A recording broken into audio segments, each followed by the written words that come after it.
Hello, welcome once again to Baby Child & Co. It's such a pleasure to come your way. Today we are talking about caring for your baby's skin. We know that the skin is very important. It's actually the largest organ in the body. And it is the skin that protects us from our environment. In our environment, there's a lot of heat, there's a lot of dust, there are germs flying about, there's a lot of pollution. So it is the skin that protects us from the environment. And for babies, their skin is very delicate. That is why it's important that we take care of their skin. Their skin is delicate means that it is easily bruised, it is easily infected. And we also know that babies do not withstand infection as much as adults are able to because their immune systems are very weak. It's now growing, so the skin of babies should be protected as much as possible. So, how do we care for the skin of babies? We all know that we need to clean our babies. But when it comes to cleaning, there are a few things to note. The first is that babies are very prone to becoming cold. They lose heat from their bodies very easily, and this is not good for their growth. So, when the cord is not off and you want to bath your baby, you want to bath your baby as quickly as you can. What you do is called the top and tail.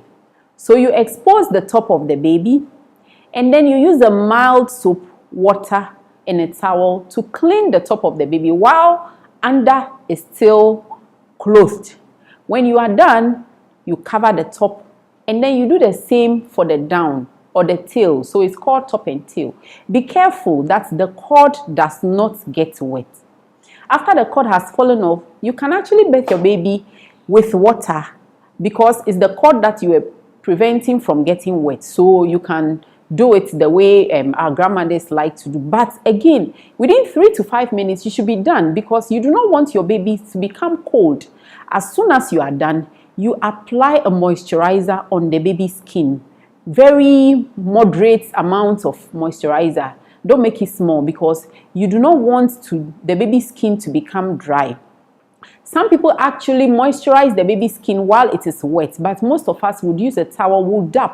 You need to dab very gently because like I said, the skin is very delicate. You do not want to rub it and bruise it. So very gently you dab, you apply whatever you want to apply, be it your baby lotion, be it your petroleum jelly, whatever you want to apply, you apply, and then you clothe your baby. When it comes to clothing too, what we should note, a lot of us overwrap our babies. If you are comfortable in one attire, maybe just a shirt without an under or a singlet or a vest, then your baby should be comfortable in about 2 of them. So sometimes we wear an inner for the baby, then we wear the onesie on top, then we use something else to wrap the baby, then we now carry the baby at the back. Sometimes this is overwrapping. You find that those babies are prone to developing a lot of rashes. So let's not overwrap. If the weather is hot, and the baby is sweating, then it means that you've overwrapped your baby. Sometimes when you overwrap the baby, you touch the baby and the baby is hot or warm. You can actually take the temperature and there's a low-grade fever. You have overwrapped your baby and that is not good for the baby as well. Now let's talk about rashes. The first thing you need to notice is that babies get rashes. Rashes are common among babies. But fortunately for us, most of these rashes are harmless. You only need to watch them for a few days and they disappear.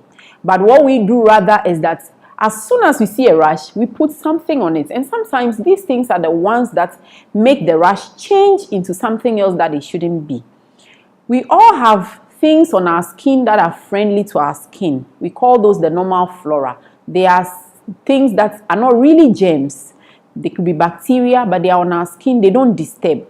But the moment you clear them, then you leave space for those ones that are not friendly to the skin to come and sit on the skin and actually grow, and those can be the ones that cause problems for the baby. So you do not want to rush and put on any antibiotic ointment on the first rash that you see on your baby, because when they are newborns, they have a lot of rashes that do not cause any problems. You just need to observe them, and in a few days these rashes are gone. One of the commonest rashes that babies get is the diaper rash. So we'll talk about that.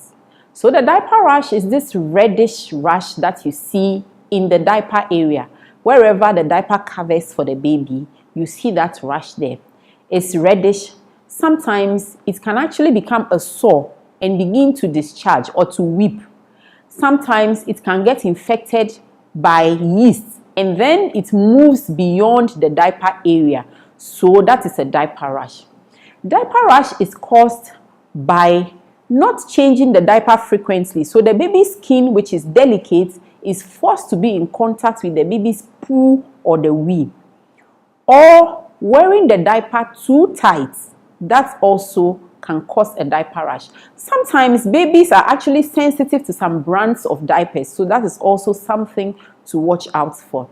To prevent a diaper rash, when you change your baby, you should put a barrier cream on the diaper area before you put on the diaper. But you also need to change your baby frequently. When they are newborns, if they have pooed, you need to change the diaper. But even if they haven't pooed, at least at most every 3 hours, you should change the diaper when they are newborns. Now your baby has a diaper rash. What should you do? When you are able to expose that area to the air or air dry the area, the diaper rash goes away fast. So what you should do is that when your baby has a diaper rash, it's even more important that you change the diaper frequently. Don't let it get wet and the baby is sitting in the wee or the poo. Change frequently. When you change, once there is a diaper rash, you should not use an alcohol wipe because the alcohol can irritate the skin further. It's actually very painful to the babies. They will cry more. So once there's a diaper rash, don't use an alcohol wipe.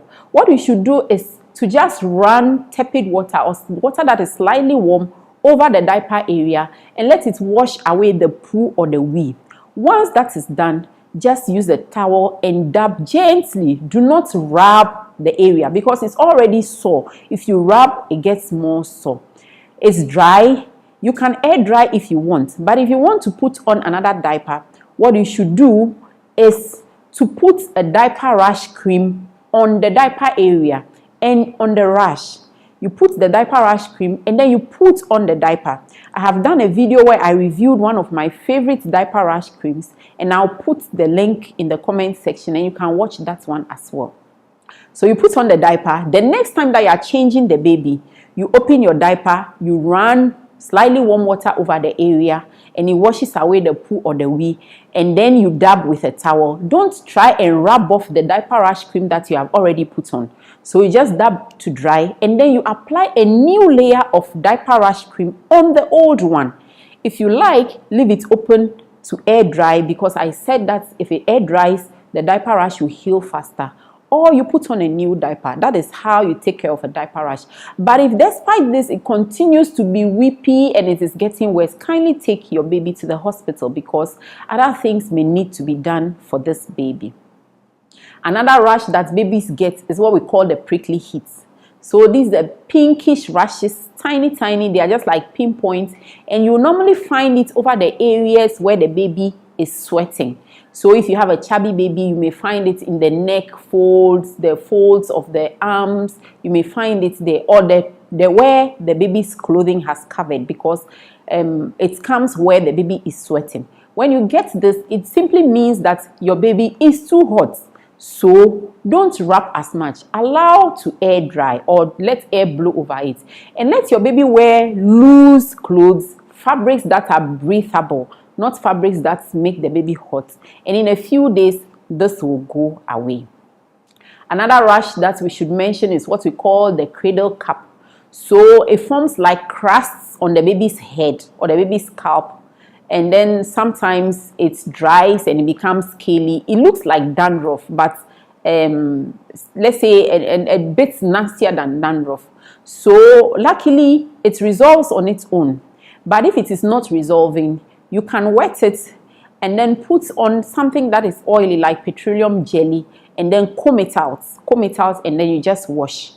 If it is not going, then you need to take your baby to the hospital. Sometimes the baby may need to be prescribed some shampoos, especially if it's on other parts of the baby's body as well. Prescribe some shampoos that can make it go away fast. Let's take care not to put too much oil in our baby's hair. For this one, when you're managing the cradle cap, you put in the oil to make the flakes or the crust easy to be removed. You comb it out and you wash it. But normally when you dress your baby or you bathe your baby, make sure that you don't put too much oil or pomade in the baby's hair, because that is not good for the babies and it can actually bring on some rashes as well. Another rash we should talk about is eczema. Eczema is this reddish rash that comes on the baby's face. It can come on the neck, the elbows, the back of the knees. Usually there is a trigger. So eczema is common in families that have a history of allergies or asthma. And one of the commonest triggers that I have come across is harsh soaps. Babies, I've already said, have very delicate skin. So their soap or whatever you are using to clean them should be mild.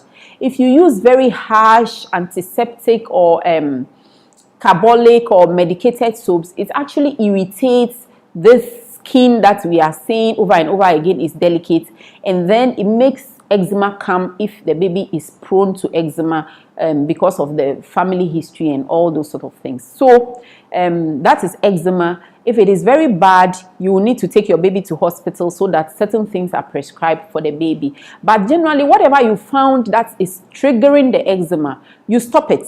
So if you are using harsh soap, just make sure that you use mild soap. Baby soaps are usually mild, so you use that one, and then with time it goes away. Some babies also get some rashes that are a bit bigger. They are filled with water. When it bursts, then it's like there's a sore on the skin. That is probably impetigo, and that one will need to be taken to hospital so that some medications are prescribed that can be put on it. Then there is thrush. Thrush comes in the mouth of babies and on the tongue. It looks like dried milk, but when you try to clean it off, it doesn't come off easily. Some mothers have said that they use tomatoes, they squeeze the tomato and they use the juice and they clean it off and it goes away. I don't have any research to back that, but it seems to work for the mothers, so that's fine. Aside that, if it is not, or if you are worried, please take your baby to hospital, because the thrush can actually become sore. It makes it very difficult for the baby to feed, and we know we want our babies to feed because they need a lot of food so that they can grow. When they are young, they are growing so fast, they need a lot of food. So that is thrush for you. Take the baby to hospital. The baby may need some drops that will be put into the mouth for the baby, and then the thrush goes away. There is jaundice. I've talked about jaundice in one of the videos. There's a yellow discoloration of the skin in the baby's eyes. That's when you see, please take the baby to hospital.